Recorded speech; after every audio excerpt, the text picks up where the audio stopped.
The message arrived on a quiet Thursday evening. Tucked between work emails and online sale alerts, family dinner, Mom and Dad's 35th anniversary, formal attire. At first, it brought a smile to my face. My parents' anniversary dinners had always been grand affairs, chandeliers, laughter, expensive wine, and that familiar hum of relatives trying to outshine one another in stories of success. I hadn't been to one in years. Work trips, deadlines, and a general sense of distance had kept me away. But this year, I decided I would go. I set the phone down and leaned back on my couch, glancing around my apartment. The city lights shimmered through the window, bouncing off the framed photographs of places I'd been: Paris, Kyoto, New York. Every picture marked a chapter of a life I'd built on my own. No husband, no children, just me, my career, and the freedom I'd fought hard for. A part of me wondered if that was still a sore spot for them. My mother used to bring it up gently, like a recurring cough she couldn't suppress. "You'll find someone," she'd say with forced optimism, as if I were missing an essential ingredient to womanhood. My father never said much, though sometimes his silence spoke volumes. Still, I pushed the thought aside. Tonight, it didn't matter. This dinner wasn't about me, it was about them, about celebrating a love that had lasted 3.5 decades. I wanted to show up, smile, and maybe, for once, just enjoy my family's company without the subtle judgment that sometimes lingered beneath the surface. The following days, I threw myself into preparations the way I might for a big client meeting. I booked a salon appointment, got my nails done, and picked out a deep emerald green dress that hugged me in all the right places, elegant, understated, confident. I even called my sister Sarah to ask about the dinner details. "Oh, it's going to be huge this time," she said, her voice bubbling with excitement. Mom booked that new French place downtown, the one with the string quartet and the ridiculous dessert cart. Everyone's bringing their families. "You're coming, right?" "Of course," I said, smiling. "Wouldn't miss it." She hesitated for a second before adding, "That's great. We've missed you. It'll be good to have everyone together again." It was a small thing, but the way she said, "everyone," made me pause, like she meant everyone with their families. I tried not to overthink it. I knew Sarah didn't mean harm. She was just wrapped up in her world of school runs, couple brunches, and shared bank accounts. Still, her words stung faintly, like the echo of something I didn't want to acknowledge. The night before the dinner, I laid out my outfit and shoes neatly, checking everything twice. I even practiced a few polite smiles in the mirror, the kind you wear when an aunt asks, "Still single, dear?" And you pretend it doesn't bother you. That night, as I lay in bed, a soft current of anticipation hummed through me. Maybe this dinner would be different. Maybe the years apart had softened old habits, smoothed away the casual comparisons that used to bruise me. I wanted to believe that we could simply be a family celebrating love, togetherness, and life's milestones. As sleep began to pull me under, I imagined my parents laughing, my siblings chatting, and a long table shimmering with candles and silverware. For the first time in a long while, I felt genuinely excited to see them all again. What I didn't know was that the seat waiting for me at that grand table would change everything, not because of where it was placed, but because of what it said about how my family truly saw me. The restaurant was glowing. Tall glass windows framed the golden light spilling onto the quiet evening street. And through them I could see waiters moving like dancers, balancing trays, pouring champagne, setting napkins with practiced grace. The air outside was crisp, the kind of gentle chill that makes you feel alive and expectant. As I stepped out of my car, a valet rushed forward with a polite smile. "Good evening, ma'am," he said, opening the door with a small bow. For a second, I felt like the heroine of my own story, arriving alone but self-assured, wrapped in emerald satin and confidence. My heels clicked softly against the marble floor as I entered, clutching a small clutch bag like armor. Inside, the sound of a string quartet floated through the air, violins soft and elegant. The maître d' greeted me warmly and led me toward the private dining hall reserved under my family's name. My heart lifted at the sight of it, candles twinkling, crystal glasses gleaming, a long table covered in ivory linens and delicate floral arrangements. I spotted them right away. My mother, radiant in navy blue, was adjusting a centerpiece while giving directions to a waiter.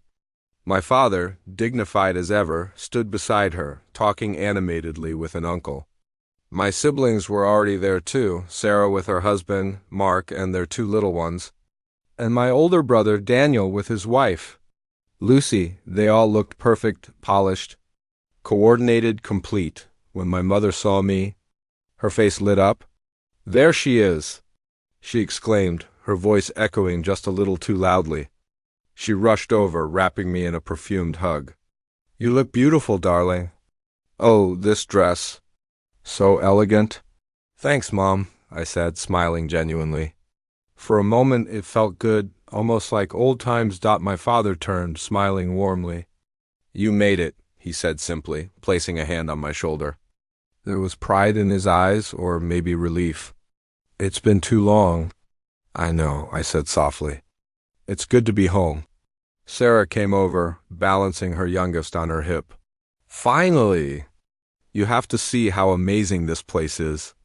They even have a chocolate fountain for dessert?" Her husband waved from his seat, and Daniel nodded with a grin. Everything felt familiar: laughter, chatter, the smell of butter and champagne. But as I looked toward the long, beautifully decorated table, something caught my attention. There were name cards, elegant ones in calligraphy, neatly placed at each setting. I scanned them quickly. Daniel and Lucy, Sarah and Mark, Mom and Dad, Uncle Rayhan and Aunt Sadaf. Then my gaze drifted to the end of the hall, where a smaller round table stood, brightly decorated, covered in coloring books, crayons, and little plates of appetizers shaped like animals. A kid's table.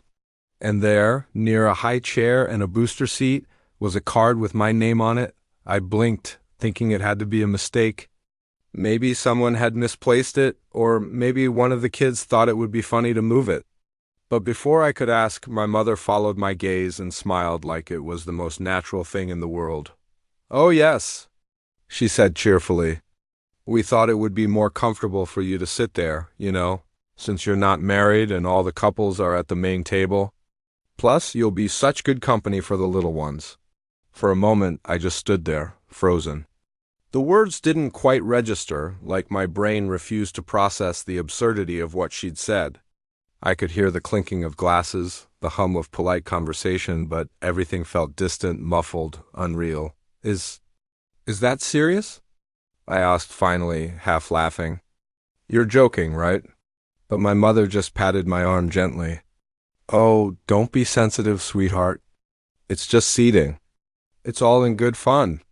The children were already giggling, waving me over to join them. Sarah smiled apologetically, but said nothing. Daniel looked down at his wine, and just like that, the glow of the evening, all that careful excitement and pride I'd built up, flickered out. I walked toward the smaller table, my heels echoing like thunder in my own ears, and sat down among the children, pretending not to feel the eyes that followed me across the room. The moment I sat down, the entire evening shifted. It wasn't just the smaller table or the tiny chairs. It was the symbolism of it, loud, unspoken, humiliating. The kids, blissfully unaware, were thrilled to have an adult among them. "Auntie, look!" "I made a tower," little Emma said proudly, stacking bread rolls like building blocks. I smiled weakly, helping her balance the last one. From my seat, I had the perfect view of the adult table, gleaming under the chandelier, alive with laughter, clinking glasses, and soft, confident conversation. My siblings' partners leaned in close to each other, exchanging jokes I couldn't quite hear. My parents were smiling, their faces glowing with pride as they surveyed their family, their complete family. Every few minutes, someone would glance my way. Sometimes it was Sarah, giving me a quick apologetic look before turning back to her husband. Other times it was one of my aunts who would smile a little too kindly. The way people do when they're silently judging you but trying to seem supportive. A waiter arrived, crouching slightly as if I were one of the children. "Would you like the kids' menu, miss?" he asked gently. I felt my stomach twist. "No," I said with a tight smile. I'll have the same as everyone else, thank you. He nodded quickly, embarrassed, and retreated. The children didn't notice. They were too busy drawing on napkins with their crayons. One of them, giggling, handed me a pink crayon. "Draw with us, Auntie." So I did. What else could I do? I picked up the crayon and started doodling absent-mindedly, my fingers trembling. Around me, the kids' laughter echoed. Across the room, the adults toasted to marriage, to family, to everything I apparently didn't represent. The conversations floated over. "Oh, Mark, tell them about the vacation in Bali. Lucy, you must share that recipe. Daniel can't stop talking about it." And then my mother's voice. "We're so blessed. Both our kids settled, happy, wonderful partners." Both. The word hit me like a pebble to the chest. She didn't mean harm, I knew that, but she hadn't even realized what she'd said. To her, settled meant married. I was a loose thread, something incomplete, something that didn't quite fit into the pattern. A soft clink drew my attention. My nephew had spilled his juice and some splashed onto my dress. "Oh no, sorry, Auntie." He gasped. "It's okay, sweetheart," I said quickly, blotting it with a napkin. The stain was small, but the irony wasn't. The dress I'd chosen so carefully, the symbol of my pride, my self-worth, now bore a faint, sticky mark. At one point, I tried to join a conversation. I leaned slightly toward the adult table and said, "Actually, I've been working with a new international client." "It's been intense but rewarding." Before I could finish, Daniel chuckled. "You work too much, sis." "That's why you never have time for a man." Laughter rippled around the table. I forced a smile, pretending it was funny. My mother waved a hand dismissively. "Oh, let her be. She's independent. That's her thing." Her thing. As if independence were a quirky phase. By dessert, the disconnect felt unbearable. The waiter wheeled out the promised chocolate fountain, and the kids squealed in delight. My mother called for a group photo. "Everyone, come.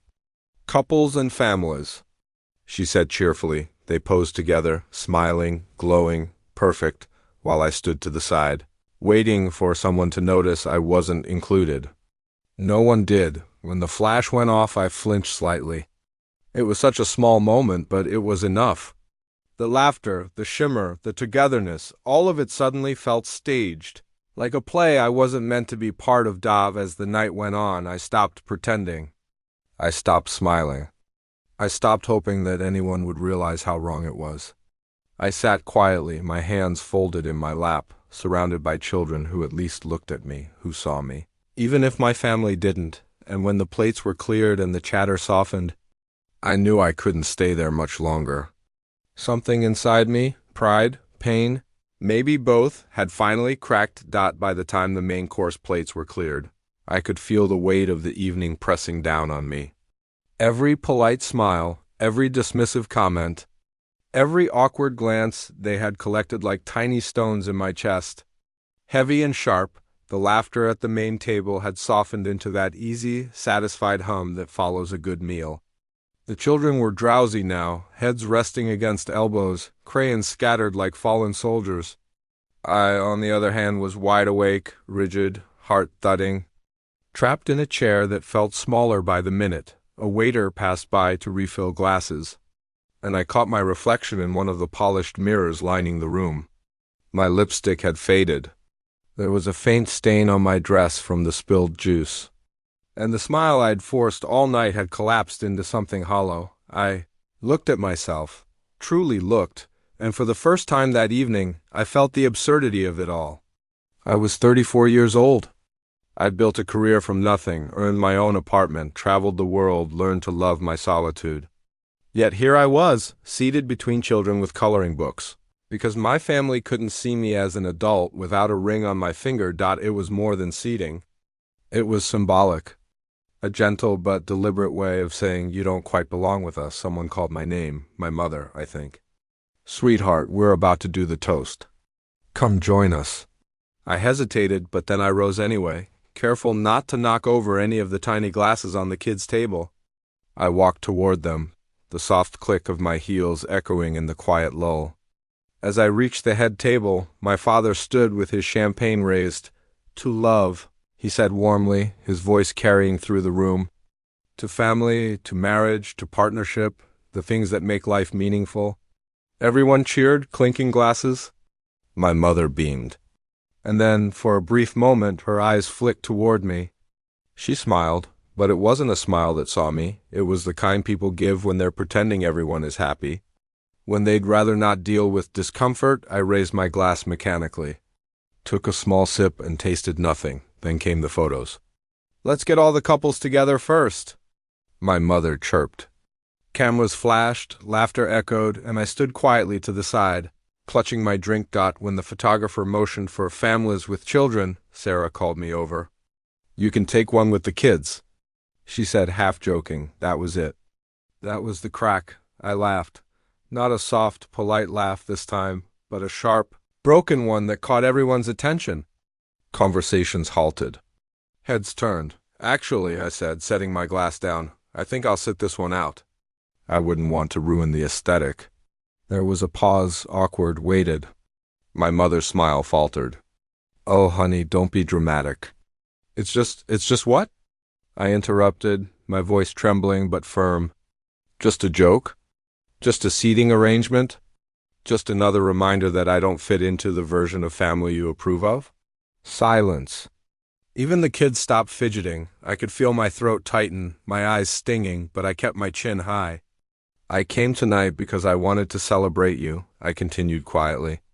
"But instead, I spent the evening being reminded that no matter what I do, no matter what I achieve, I'll always be the one who doesn't quite measure up. The one who's missing someone." My father opened his mouth to speak, but I didn't let him. "You don't have to explain," I said softly.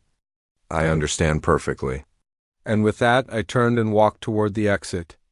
My heels clicked like a clock counting down to freedom. No one tried to stop me. Not at first. I think they were too stunned, too polite, or maybe too guilty. It wasn't until I reached the front doors that I heard my father's voice calling after me, low. "Worried, human. Wait," he said. "Please?" I stopped, but I didn't turn around. Not yet. The night air hit me like a wave, cool, sharp, and startlingly quiet after the hum of laughter and clinking glasses inside. I stepped out onto the patio, heels crunching softly against the stone path, the faint scent of jasmine drifting through the air. For a moment, I just stood there, breathing in, out, trying to steady the tremor in my chest. Then I heard the door open behind me. "Wait," my father said again, his voice softer this time. "Please don't leave like this." I turned slowly. He stood under the golden restaurant light, his tie loosened, his expression heavy with concern. For a fleeting second he looked older, not the commanding figure I'd grown up with, but a man unsure of how to reach his daughter. "Dad," I said, forcing a shaky breath. "I can't go back in there." He nodded slightly, stepping closer but keeping a respectful distance. "I know, I don't want this night to end like that. Your mother didn't mean to hurt you." I let out a brittle laugh. "I know she didn't mean to. That's the problem." He frowned, confused. I took another breath, words tumbling out before I could stop them. "You think this is about a chair?" I said quietly. "About where I was seated. But it's not. It's about what that seat represented. It's about being reminded, again, that no matter what I accomplish, it's never enough because I'm not married. Because I don't have someone sitting next to me to validate my worth." He said nothing, just looked down, his hands slipping into his pockets. I could see the struggle in his face, the tug between tradition and love, between understanding and habit. "When you placed me at that table," I continued, my voice breaking slightly, "you didn't just put me with the kids. You told me without words that I'm still waiting to grow up in your eyes, that I'm somehow incomplete." He sighed deeply. "That wasn't our intention. You have to understand, your mother—" "Dad," I interrupted gently, "I don't care whose idea it was. I care that no one thought twice about it. Not you, not Sarah, not Daniel. Everyone saw it and thought it was fine." The silence stretched between us, thick and uncomfortable. Inside, through the glass doors, I could see my family, blurred figures moving around the table, pretending nothing had happened, I've worked so hard to build a life I'm proud of, I said softly. I've traveled alone. I've built a career from scratch. I've paid my own bills, fixed my own broken things, and learned to sleep peacefully in a bed that's mine alone. And I'm happy, truly happy. But when I'm with you, all of that disappears? Suddenly, I'm just the daughter who hasn't found someone yet. He finally looked up, his eyes tired. It's not that we don't respect you. It's just, we worry. We want you to have someone. To be loved? I swallowed the lump in my throat. I am loved, I said quietly. Maybe not by a husband, but by friends, by people who see me for who I am, not what I lack. I just wish my own family could do the same. For a moment, neither of us spoke. Then my father exhaled slowly, a long, regretful breath. You're right, he said finally. We didn't see it that way. We were thoughtless. He reached for my hand, hesitant, almost afraid. I'm sorry, he said. You didn't deserve that. The sincerity in his voice cracked something open in me. The anger that had burned so fiercely moments ago softened into something else, grief, relief, love tangled with hurt. I nodded, blinking away the tears that threatened to spill. Thank you, I whispered behind him. The restaurant doors opened again. My mother stepped out, her face pale, eyes red. She didn't say anything at first, just looked at me, then at the empty space between us. Slowly, she walked over and touched my arm. I didn't think, she said simply. I wanted everything to be perfect tonight, and I didn't think. I met her eyes. You didn't have to make it perfect, I said softly. You just had to make it kind? She nodded, tears glimmering. You're right, she whispered. And I'm so sorry. For the first time that night, I believed her. It took a few weeks before I saw them again. Life, as it does, moved on, quietly, stubbornly.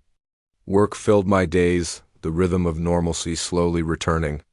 But underneath it all, there was a hollow ache, not from anger anymore, but from the fragile space that forms when something long unspoken finally breaks open. Then one evening, my phone buzzed with a message from my mother. Family dinner at home this Sunday. Just us? No formalities? Please come. I hesitated before replying. A part of me wanted to say no, to protect the peace I'd rebuilt. But another part, softer and still hopeful, said yes. Maybe this was the bridge back. Sunday came. I drove to my parents' house just before sunset. The driveway looked the same, roses blooming along the gate, the old porch light flickering faintly. I paused for a moment before ringing the bell. My mother opened the door almost immediately. You came, she said, relief flooding her face. I did, I said, smiling faintly. The smell of roasted chicken and rosemary filled the air as I stepped inside. The house was warm, but different somehow, quieter, humbler. No fancy decorations, no separate tables, no place cards. Just one long wooden table set for 7. Candles flickering gently down the middle. Sarah and Daniel were already there with their families, but this time, the arrangement was simple, everyone seated together, no divisions. A single table, one family. My mother motioned for me to sit beside her. We made sure there's no kids' table tonight, she said softly, half joking, half apologetic. I smiled. Good, I didn't bring my crayons. Everyone laughed, gently this time, not mockingly. The tension that had once filled the air between us had shifted into something almost tender. Dinner was different, comfortable. There was no talk about who was married or not, no probing questions about my love life. Instead, they asked about my work, my travels, my plans. My father listened intently, asking thoughtful questions about my latest project. My mother smiled, genuinely, when I told her about the promotion I'd just received, halfway through the meal. My father raised his glass. The gesture was simple, but his voice trembled slightly when he spoke. I owe you all a proper toast, he said. Then looking at me, he added, especially you. The table quieted. I've been thinking about that night, he continued. And I realized something. We've always celebrated the idea of family as if it only meant one thing. Marriage, children, the traditional picture. But family is bigger than that. It's love, it's respect, it's showing up for each other. And we failed to do that for you. My throat tightened, tears welling before I could stop them. My mother reached over, placing her hand on mine. "We're proud of you," she said softly. "We always were. We just forgot how to show it." For a long moment, no one spoke. The room was filled with the soft glow of candles and the quiet sound of breathing, that fragile, human silence where healing begins. Then Daniel lifted his glass, smiling sheepishly. "To our sister," he said, "who apparently doesn't need a +1 to be amazing." Laughter broke through, easy and warm. I laughed too, the sound of it lighter than it had been in weeks. When dinner ended, my mother insisted on serving dessert herself, her famous chocolate mousse. She set a bowl in front of me, winked, and said, "For the grown-ups?" We all laughed again, later. As I stood by the window, watching the last of the sunlight fade across the garden, I felt something shift inside me, not forgiveness, exactly, because that had already happened, but peace, a quiet acknowledgement that love, like family, could grow, evolve, and learn. I turned back toward the table, one table, united, and smiled. This time I didn't feel like I was missing a seat. I felt like I'd finally found it.